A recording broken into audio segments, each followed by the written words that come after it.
In the Stone Age they needed to dive underwater. How to make an oxygen cylinder. First, they stripped the exhaust pipe off a car. Then they welded every gap shut, making it just strong enough to hold around 100 atmospheres of pressure. Next, using parts salvaged from a test vehicle, they built a simple hand-powered piston pump. Then they started pumping air into the tank. At first, it wasn't too bad, but by the time they hit 10 atmospheres, they were pushing with everything they had. And once it reached 50 atmospheres, even 4 grown men couldn't hold the pump down. According to Senku's calculations, filling just one oxygen tank would take a full 5 hours of pumping.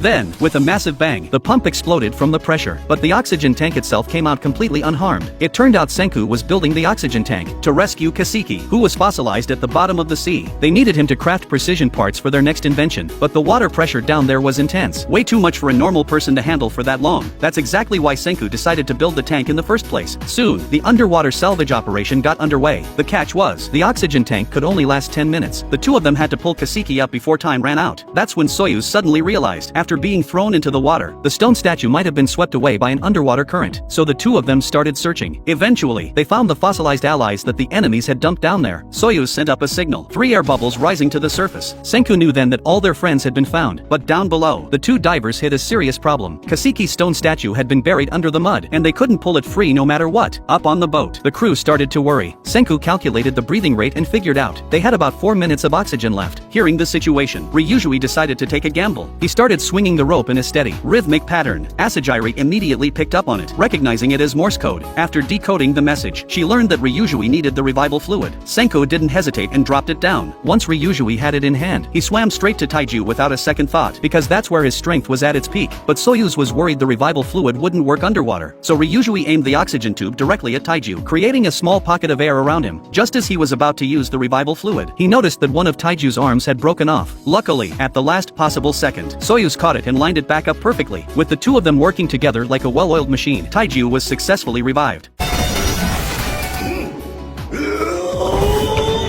Finally, with everyone pulling together, they managed to bring Kaseki up to the surface, but almost immediately, a new problem came up. There was a chunk missing from Kaseki's back. The revival fluid could heal wounds, but it would leave a permanent scar. Fortunately, Taiju eventually found the missing piece. Senku wasted no time and poured the revival fluid over it. In an instant, a golden light spread across Kaseki's entire body. As the first primitive man to have ever been petrified, Kaseki came back to life. The old man was overwhelmed with emotion after waking up, but Senku's real reason for reviving Kaseki was to build a drone.